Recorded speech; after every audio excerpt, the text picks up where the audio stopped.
Imagine a war so vast that if you traced it on a map, the lines would stretch across deserts, cities, oil fields, and the waters of the Persian Gulf. A war that lasted 8 brutal years, claimed hundreds of thousands of lives, and turned two powerful nations, Iran and Iraq, into battlefields of fire and endurance. It began in 1980 when Saddam Hussein launched an invasion he believed would end in weeks. But what followed was one of the longest and bloodiest conflicts of the modern Middle East. Cities were bombed, tankers burned at sea, and soldiers fought through trenches that looked like something from another century. This is the story of the Iran-Iraq War, told through the maps that reveal how ambition, fear, and history turned borders into battlegrounds. Stay with me, because every line on this map hides a story of courage, tragedy, and a war the world can never forget. Siren Vedat Dumali. We'll explain everything in this video, step by step. Don't skip it. There are wars that reshape borders. And then there are wars that reshape souls. The war between Saddam Hussein's Iraq and Ruhollah Khomeini's revolutionary Iran was one of those wars. It lasted 8 long years, from September 22, 1980 to August 20th, 1988, and would become one of the deadliest conflicts of the late 20th century. But maps rarely show the human cost. They show arrows, borders, rivers. They do not show the mothers waiting by doors that never open again. Tonight, we will map this war, not only with geography, but with memory. The map before the war: if you spread a map of the Middle East across a table in 1980, two nations stand side by side along the Persian Gulf. To the east lies Iran, ancient Persia, fresh from revolution. In 1979, the Iranian monarchy collapsed and a new Islamic republic emerged under Ruhollah Khomeini, promising not just a new government, but a new ideology. To the west lies Iraq, ruled with iron authority by Saddam Hussein, who feared the revolutionary fire spreading across his borders. Between them runs a narrow but crucial waterway, the Shatt al-Arab, where the Tigris and Euphrates meet before flowing to the sea. On a map, it looks like a thin blue line. In reality, it was a fuse waiting for a spark. For years, Iraq and Iran argued over who controlled that river, whose ships could pass, whose oil could flow. And in 1980, Saddam Hussein believed Iran was weak, its army disorganized after revolution, so he made a decision that would change history.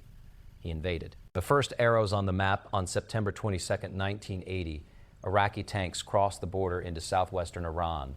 The first arrows on the war map pointed east. Iraqi forces pushed toward the oil-rich province of Khuzestan and the city of Khorramshahr, hoping for a quick victory. But wars rarely obey the plans drawn in capital cities. The battle for Khorramshahr became brutal and desperate. Streets turned into front lines. Streets turned into front lines. Buildings became fortresses.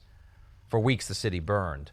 When it finally fell to Iraqi forces, thousands were dead, and the war had already begun to reveal its true nature.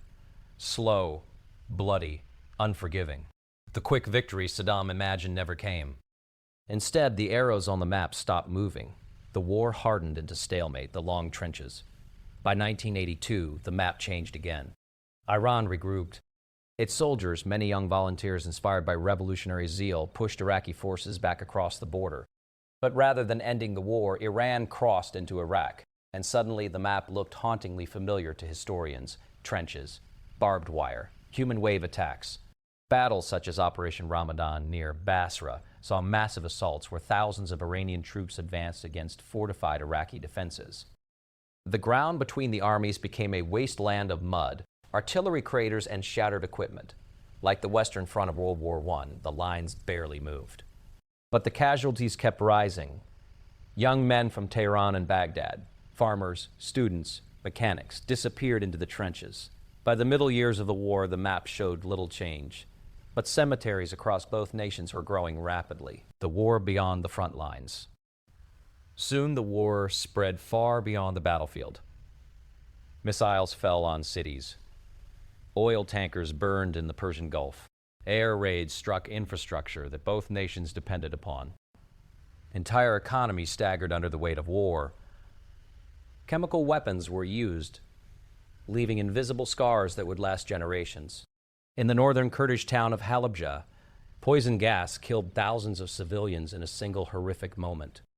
Maps do not show the air people breathe, but history remembers. The final year, by 1987 and 1988, exhaustion had spread through both nations. 8 years of war had drained their economies, shattered cities, and taken hundreds of thousands of lives. Estimates suggest around 500,000 people were killed, with total casualties possibly reaching 1 to 2 million. And still, the map looked almost exactly the same as it had in 1980. Then, Iraq launched a series of major counteroffensives. One of the decisive moments came at the Faw Peninsula, where Iraqi forces retook strategic territory in 1988. Iran, exhausted and economically strained, finally accepted a United Nations ceasefire. On August 20th, 1988, the guns fell silent. 8 years of war ended, and the border, it remained almost exactly where it had been when the war began. Almost exactly where it had been when the war began. The map after the war, when historians redraw the map of the Iran-Iraq war, they find something extraordinary. 8 years, hundreds of thousands of dead, entire, cities destroyed, and yet almost no territorial change. But maps can be misleading, because the real changes were not drawn on land. They were drawn in memory. The war hardened Iran's revolutionary government and transformed Iraq into one of the region's most militarized states. 2 years later, Saddam Hussein, burdened with debt from the war, would invade Kuwait. Another conflict would begin. Another map would be redrawn. The human map, if you visit the cemeteries of Tehran or Baghdad today, you will see rows of identical graves stretching across the horizon. Each one represents a story the maps never told. A son who left home believing he would return. A soldier who marched toward a border he had never seen before. A generation shaped by a war that seemed endless. And perhaps that is the final lesson of the Iran-Iraq war.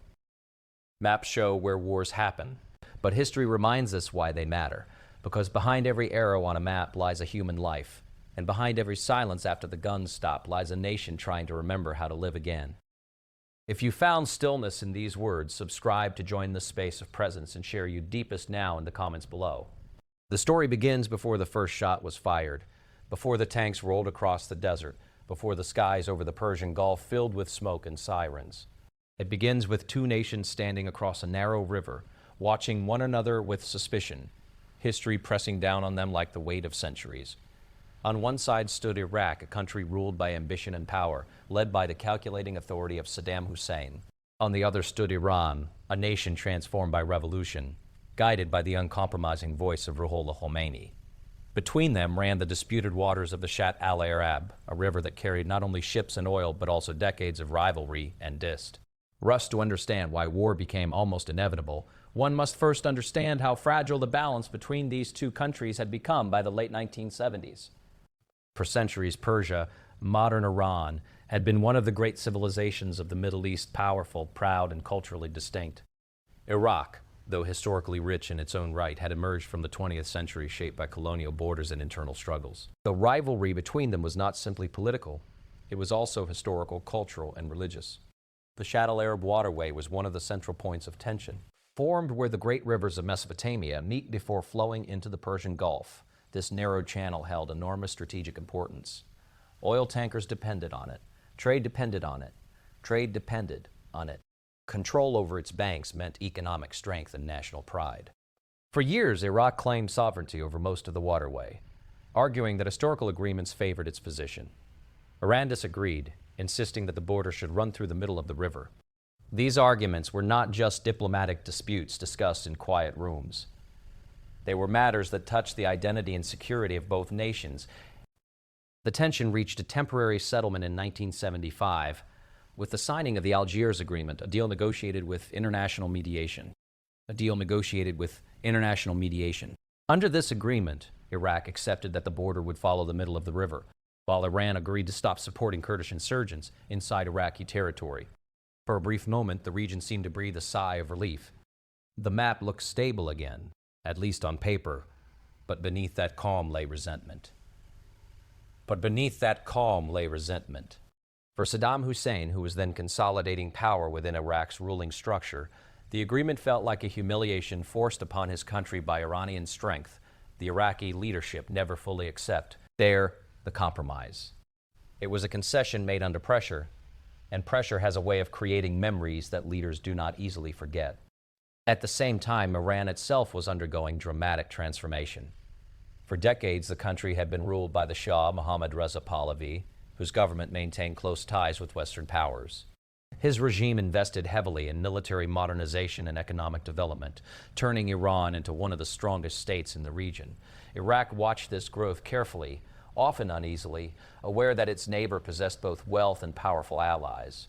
But history rarely moves in straight lines. By the late 1970s, dissatisfaction with the Shah's rule had spread across Iranian society. Economic inequality, political repression, and cultural tensions fueled protests that gradually transformed into a full revolution. In 1979, the monarchy collapsed. The Shah fled the country, and Iran entered one of the most dramatic political transformations of the 20th century.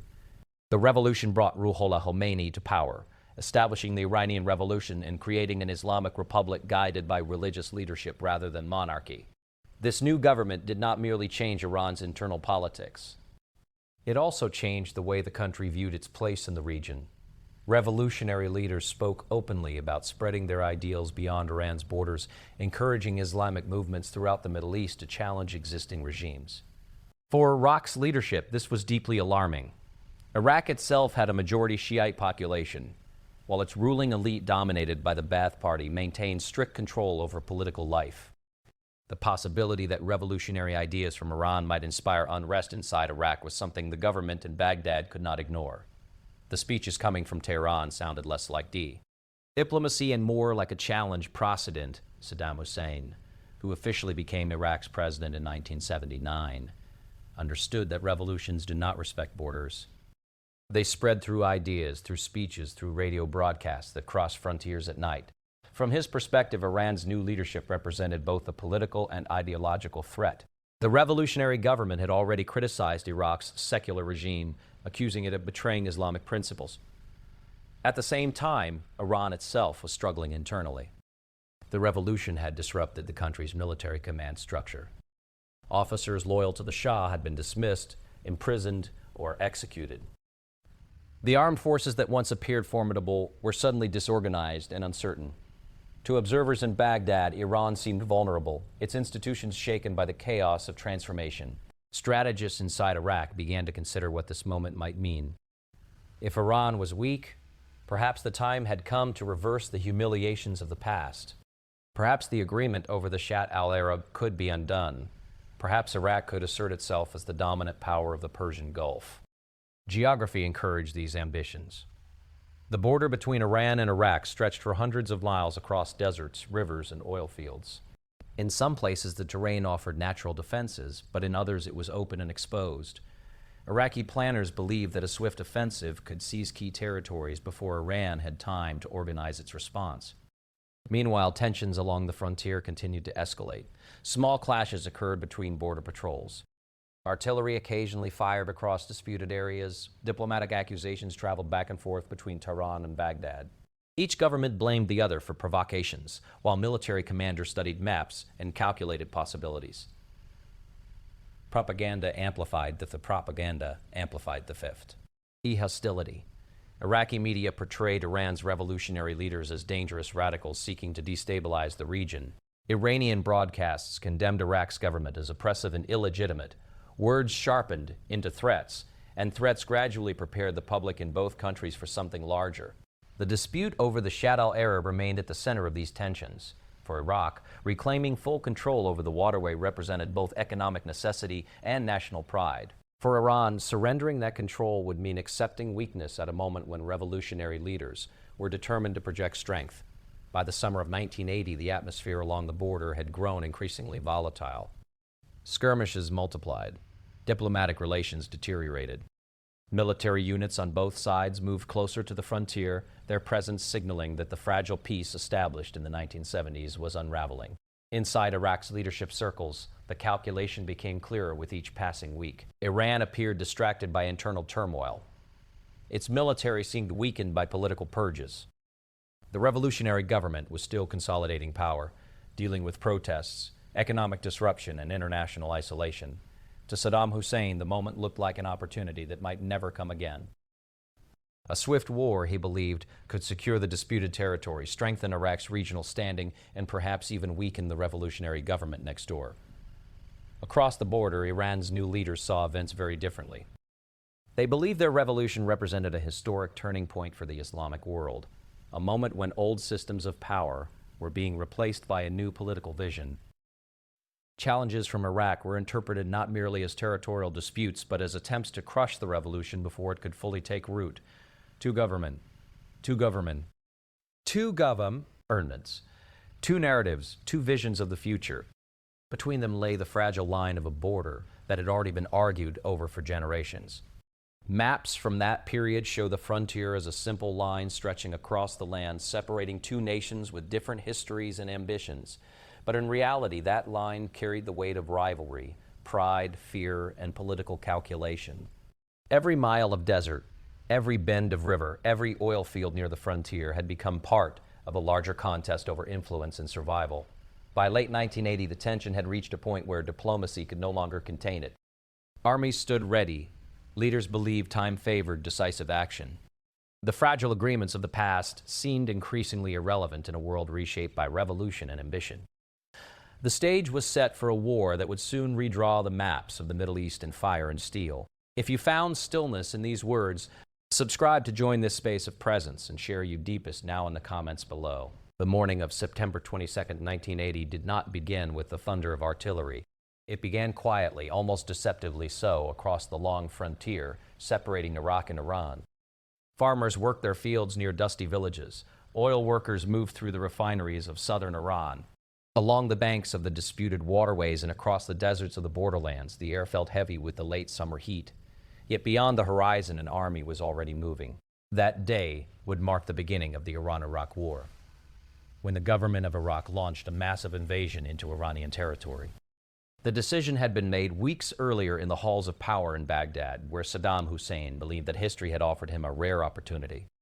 Iran's revolution had shattered its old political order, purged many of its military command, and created the appearance of a nation still struggling to stand. Iraqi leaders calculated that a swift and powerful strike could seize valuable territory before Iran had time to respond. Before Iraqi tanks crossed the border, the attack began from the sky. Iraqi aircraft flew toward Iranian air bases, and a coordinated strike meant to cripple Iran's air force on the ground. The plan echoed the strategy used years earlier during the Six-Day War, when Israel destroyed enemy aircraft before they could take flight. Iraqi planners hoped for a similar result, a sudden blow that would leave Iran unable to defend its skies. But wars rarely follow the neat expectations written on briefing papers. The Iraqi airstrikes inflicted damage but failed to destroy Iran's air force completely. Many aircraft survived, and within days, Iranian pilots would be flying missions of their own. What had been planned as a decisive opening move instead became only the first strike in a long and brutal conflict. As the bombing began, Iraqi ground forces surged across the border. Thousands of soldiers, supported by tanks and armored vehicles, moved eastward into Iranian territory. The invasion spread across a wide front, stretching from the northern mountains to the marshlands near the Shatt al-Arab waterway. Iraqi commanders believed speed would be their greatest advantage. If key cities could be captured quickly, Iran might be forced to accept defeat before it could organize resistance. One of the primary targets was the Iranian province of Khuzestan, a region rich in oil and home to major industry infrastructure. Controlling this territory would not only strengthen Iraq's economy, but also weaken Iran's ability to sustain a prolonged war. Iraqi leadership believed that parts of the local population might even welcome their arrival, expecting Arab communities in the province to rise against Iranian rule. Reality proved far more complicated. The invasion met resistance almost immediately. Iranian military units, though shaken by the revolution, were not completely broken. Soldiers, local volunteers, and members of newly formed revolutionary militias began organizing defenses in towns and cities along the advancing Iraqi path. One of the earliest and most brutal battles unfolded in the city of Khorramshahr, a vital port located near the mouth of the Shatt al-Arab. Strategically positioned and economically important, the city quickly became a symbol of the opening phase of the war. When Iraqi forces approached Khorramshahr, they expected a relatively quick victory. Instead, they encountered fierce urban resistance. Iranian defenders, some trained soldiers, others ordinary citizens, transformed streets and buildings into defensive positions. Machine gun fire echoed through narrow alleys. Snipers occupied rooftops. Barricades appeared across major roads. What followed was weeks of relentless combat. Iraqi armored units attempted to push through the city while Iranian defenders fought block by block. The sounds of artillery and explosions echoed across the port as fires spread through warehouses and homes. The battle became so intense that Khorramshahr soon earned a grim nickname among soldiers and observers, the City of Blood. For nearly a month, the fighting continued. Iranian forces lacked heavy equipment compared with the Iraqi army, yet their determination slowed the advance dramatically. Iraqi troops eventually captured the city in late October 1980, but the victory came at a high cost. Thousands had been killed, and much of the city lay in ruins. While Khorramshahr burned, other fronts of the invasion unfolded across the borderlands. Iraqi troops moved toward key Iranian cities such as Abadan, home to one of the world's largest oil refineries at the time. The city quickly found itself under siege as Iraqi forces surrounded it, cutting supply lines and launching repeated assaults. The refinery complex and surrounding neighborhoods became a battlefield where smoke from burning oil facilities mixed with the dust of artillery impacts. Iranian defenders managed to hold parts of the city despite heavy pressure, turning Abadan into another symbol of stubborn resistance during the early months of the war. Across the wider front, Iraqi units captured several areas of Iranian territory. Maps drawn in military headquarters showed arrows pointing eastward, marking the progress of armored divisions pushing into Iranian land. For a brief moment, it appeared that the strategy of swift conquest might succeed. But beneath those arrows lay the growing complications of war. Iran's revolutionary leadership quickly called upon the population to defend the nation. Speeches from Ruhollah Khomeini framed the conflict not simply as a border dispute, but as a sacred defense against foreign aggression. The message resonated across Iran, where thousands of young volunteers joined newly organized forces such as the Islamic Revolutionary Guard Corps. Many of these volunteers had little military training. Some carried outdated weapons or minimal equipment, yet they arrived in large numbers determined to resist the invasion. Their presence began to change the dynamics of the battlefield. Meanwhile, Iran's regular army slowly reorganized itself despite the disruptions caused by the revolution. Officers who remained in service worked to restore command structures and coordinate defensive operations. Iran's Air Force, which Iraqi planners had hoped to destroy in the opening strikes, launched retaliatory missions against Iraqi bases and supply lines. Within weeks, the early momentum of Iraq's invasion began to slow. Supply routes stretched longer as Iraqi forces advanced deeper into hostile territory. Iranian counterattacks, sometimes small and sometimes unexpectedly powerful, forced Iraqi units to divert resources toward defense rather than continued advance. The war that Iraqi leaders expected to finish quickly began to settle into something far more difficult. Along the front lines, soldiers from both nations endured harsh conditions. The southern battlefields were dominated by heat, dust, and marshland terrain that complicated large-scale maneuvers. Tanks struggled through muddy ground. Infantry units dug trenches to protect themselves from artillery fire. Civilians also found themselves caught in the chaos.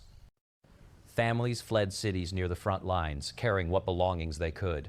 Refugees filled roads leading deeper into Iran as bombing raids and artillery strikes threatened populated areas. International observers watched the conflict with growing concern.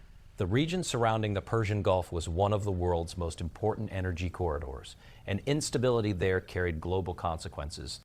Yet in the early months of the war, few could predict how long the fighting would continue. For Iraqi leadership, the situation became increasingly frustrating. The invasion had been designed as a rapid campaign that would secure territorial gains and force Iran into negotiations. Instead, the conflict was already evolving into a grinding struggle. Iran, though battered by revolution and invasion, had not collapsed. Its leadership framed the war as a national and religious duty, mobilizing both soldiers and civilians for prolonged resistance. Maps that once showed swift arrows of invasion now displayed contested front lines, shifting slowly amid intense battles. Cities like Khorramshahr and Abadan stood as battered witnesses to the opening phase of the conflict, their streets scarred by weeks of combat. Armies that expected a brief campaign found themselves preparing for something far longer. As the early battles of 1980 transformed the invasion into a war whose scale and duration neither side had fully imagined, soldiers on both sides dug deeper into the earth. Artillery positions multiplied along the frontier, and the once quiet borderlands hardened into a vast battlefield stretching across deserts, rivers, and burning oil fields. By the early months of 1982, the war had already consumed tens of thousands of lives. And the optimism that once filled military headquarters in Baghdad had faded into something colder and far more uncertain. The front line stretched across hundreds of miles from the mountains in the north to the marshlands near the Persian Gulf. Yet, despite months of heavy fighting, the map showed something almost unbelievable. The lines had barely moved. Iran had begun to recover from the shock of the initial invasion. After reorganizing its forces, the Iranian military launched a series of counteroffensives that gradually pushed Iraqi troops back across the border. One of the most dramatic moments came when Iranian forces retook the battered city of Khorramshahr in May 1982. The battle had turned the city into a graveyard of twisted steel and shattered concrete, but its recapture carried enormous symbolic importance. Across Iran, celebrations erupted as the government declared that the invader had been expelled. For many observers, this seemed like the natural moment for the war to end. Iraq had lost much of the territory it seized during the first year of fighting. Diplomats quietly suggested negotiations. International organizations urged both sides to step back from further bloodshed. But history often turns on decisions made in moments of pride and anger. Iran's leadership, guided by the revolutionary authority of Ruhollah Khomeini, chose not to stop at the border. Instead, Iranian forces crossed into Iraqi territory, determined to punish the government of Saddam Hussein and ensure that Iraq could never threaten Iran again. The war had entered a new phase. What had begun as an invasion now became a struggle of endurance, with Iran launching repeated offensives across the frontier while Iraq constructed defensive positions designed to hold the line at all costs. Along the southern front near the Iraqi city of Basra, the landscape slowly transformed into something hauntingly familiar to students of earlier wars. Trenches cut across the earth in long zigzag patterns. Barbed wire stretched across muddy fields. Artillery batteries waited behind defensive embankments. The battlefield began to resemble the trench warfare of the First World War. Soldiers on both sides spent weeks and months living inside these narrow lines carved into the ground. The trenches offered protection from bullets and shell fragments, but they also trapped men in a harsh world of mud, insects, and constant tension. Water collected at the bottom during rains, turning the earth into thick sludge. Rats moved through the darkness. The sound of distant artillery became a constant companion. Between the opposing trenches lay the deadly stretch known simply as no man's land. It was here that some of the most devastating assaults of the war unfolded. Iranian commanders believed that determination and sacrifice could overcome Iraq's defensive lines. Many of their attacks relied on large formations of infantry, advancing across open ground toward Iraqi fortifications. These operations often involved volunteers drawn from revolutionary organizations, including the Islamic Revolutionary Guard Corps and the volunteer militia known as the Basij. Many of these young volunteers were inspired by religious devotion and patriotic fervor. Some were barely out of their teenage years. They marched forward, carrying rifles, chanting slogans, sometimes wearing simple headbands that symbolized their readiness for martyrdom. The attacks were often described as human wave assaults. From the perspective of Iranian commanders, these mass offensives could overwhelm Iraqi defenses through sheer determination. But from the perspective of soldiers on the ground, they often became scenes of extraordinary tragedy. Iraqi positions were heavily fortified with machine guns, artillery, and minefields. When Iranian units advanced across the open terrain, Iraqi defenders unleashed devastating firepower. Explosions tore through the advancing formations. Machine guns cut down lines of soldiers before they could reach the trenches. One of the most significant operations of this phase was Operation Ramadan in 1982, an Iranian offensive aimed at breaking through Iraqi defenses near Basra. The assault involved tens of thousands of troops and unfolded across several days of intense fighting. Iranian forces advanced repeatedly toward Iraqi positions, attempting to breach the defensive lines and push deeper into Iraqi territory. The battlefield quickly became a landscape of craters, destroyed vehicles, and scattered equipment. Iraqi artillery pounded the advancing troops, while Iranian soldiers continued pressing forward despite enormous casualties. When the offensive ended, the front line had barely shifted. The pattern repeated itself again and again in the years that followed. Large offensives were launched with great anticipation, sometimes preceded by nights of preparation in the trenches as soldiers checked their weapons and whispered prayers under dark skies. Commanders hoped that the next assault might finally break the stalemate. Yet time after time, the result was the same. Thousands of lives lost. Minimal territorial gain. The war settled into a brutal rhythm. Artillery exchanges became routine along the front lines. Snipers watched the barren landscape through rifle scopes. Patrols moved cautiously through shattered terrain, searching for weak points in the enemy's defenses. Seasons passed over the battlefield. In the summer, the heat became nearly unbearable, with temperatures soaring across the southern plains. In winter, cold winds swept across the trenches, carrying rain that turned the earth into thick mud. Soldiers adapted to this environment as best they could. Some decorated the walls of their trenches with photographs of family members. Others wrote letters home whenever the fighting paused, long enough to allow it. Meanwhile, the leaders directing the war continued searching for strategies that might bring victory. Iraq strengthened its defensive networks, constructing deeper trenches, expanding minefields, and positioning artillery to repel Iranian advances. Chemical weapons also began to appear on the battlefield during this phase of the conflict, adding a new and terrifying dimension to the fighting. Iran responded by mobilizing even larger numbers of fighters, convinced that persistence and sacrifice would eventually wear down Iraqi resistance. Across the long frontier, the war of movement had transformed into a war of endurance.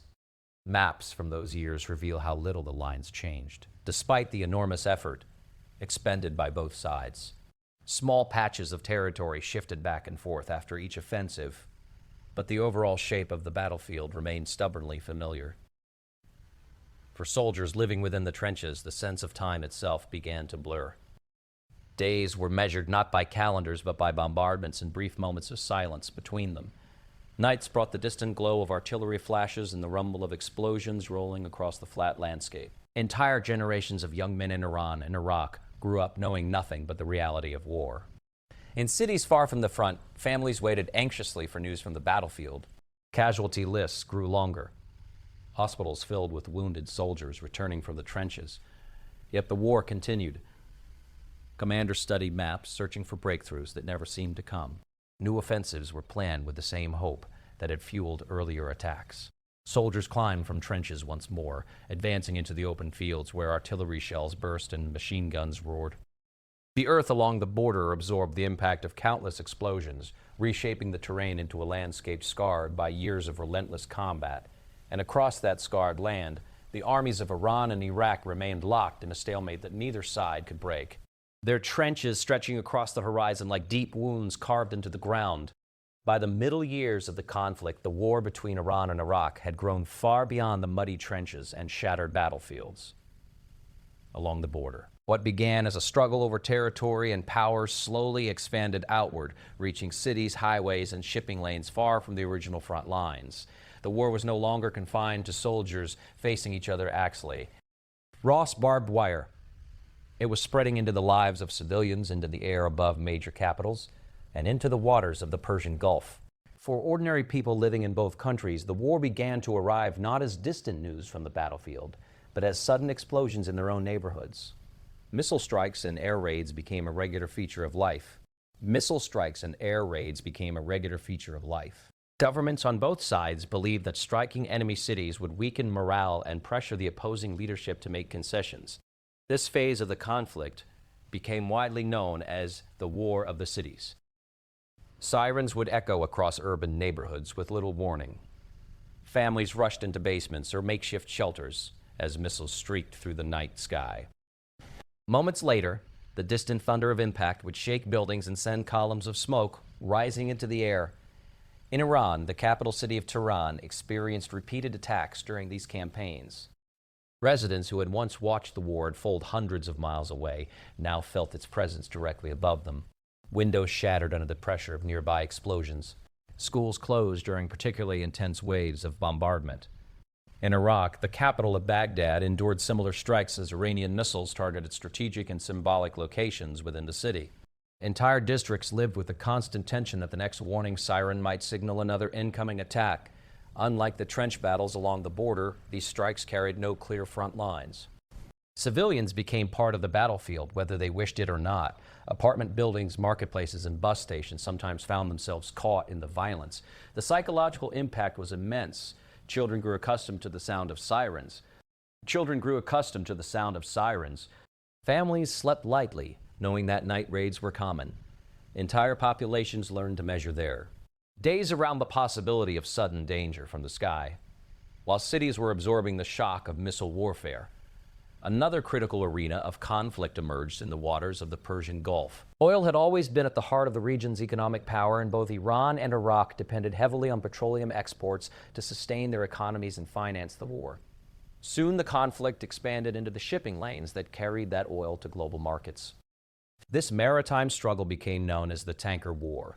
Beginning in the mid-1980s, both sides began targeting oil tankers and commercial vessels traveling through the Persian Gulf.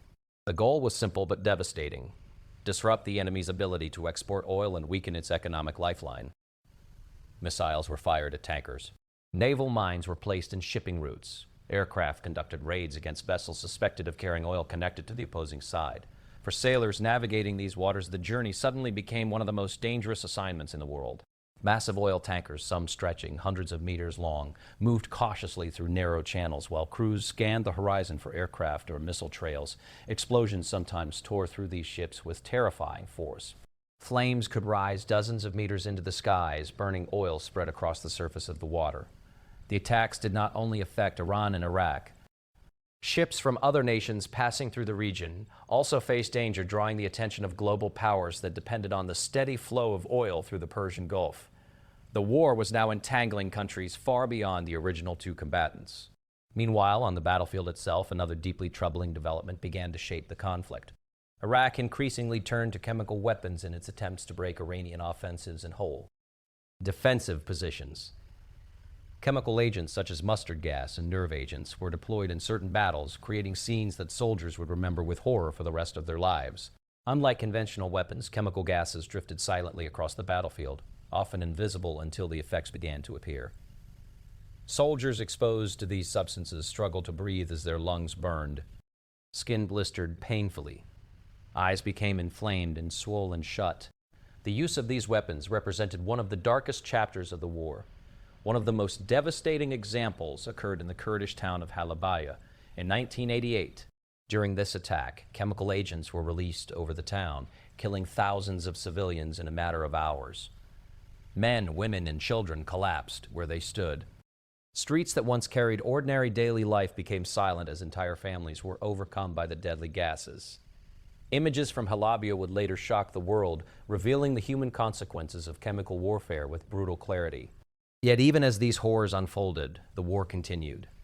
On the front lines, soldiers endured not only conventional artillery and gunfire, but also the lingering fear that the next attack might involve chemical weapons.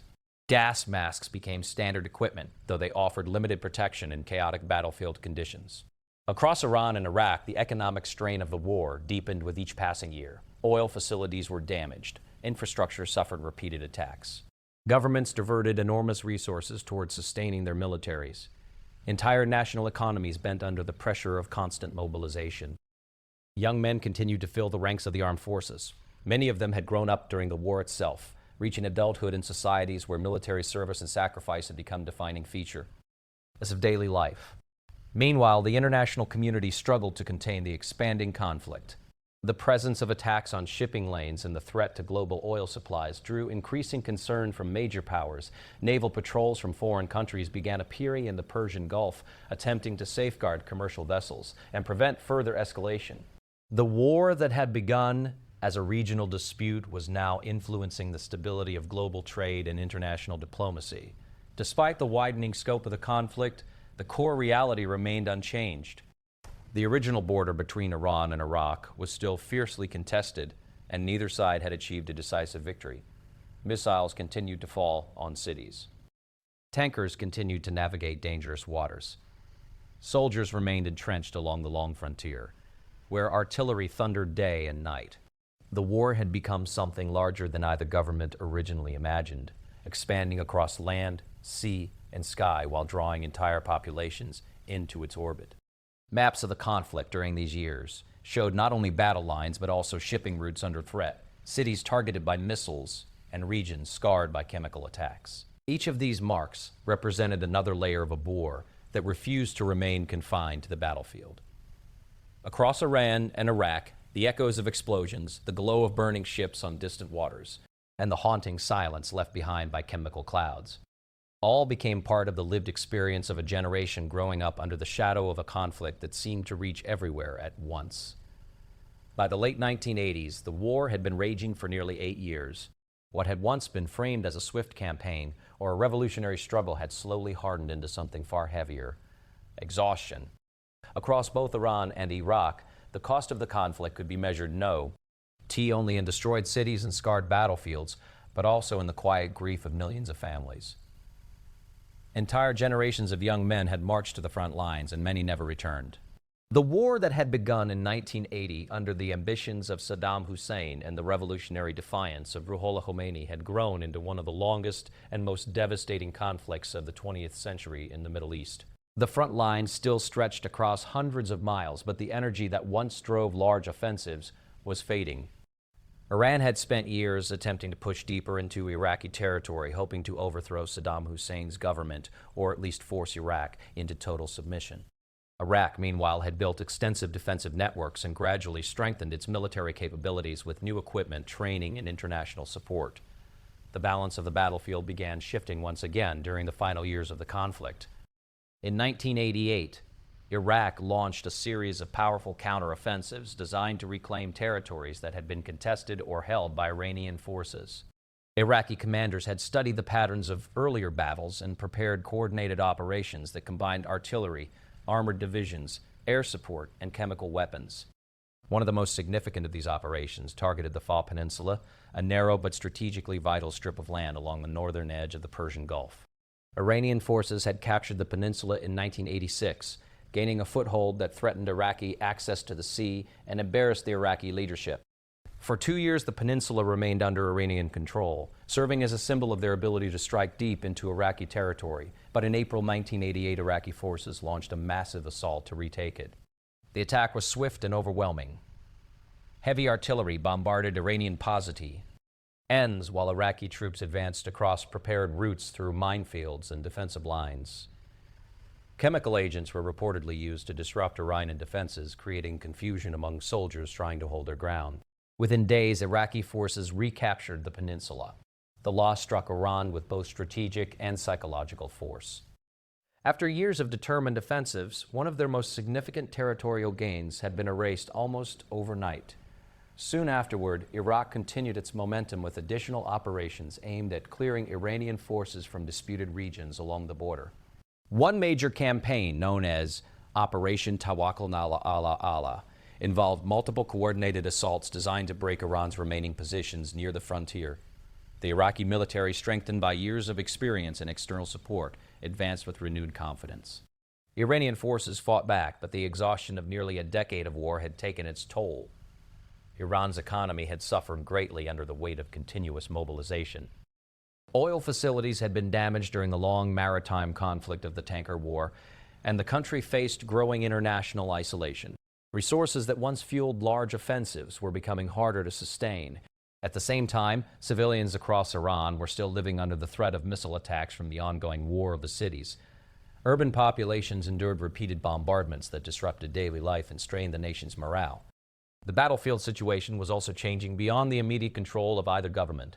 The waters of the Persian Gulf had become increasingly dangerous due to attacks on shipping drawing international attention and military involvement. Foreign naval forces began escorting commercial vessels through contested waters to protect global oil supplies. Tensions escalated. Elated further in July 1988 with a tragic event involving the American warship USS Vincennes, CG 49. During a tense encounter in the Persian Gulf, the ship mistakenly shot down Iran Air Flight 695, a civilian passenger aircraft.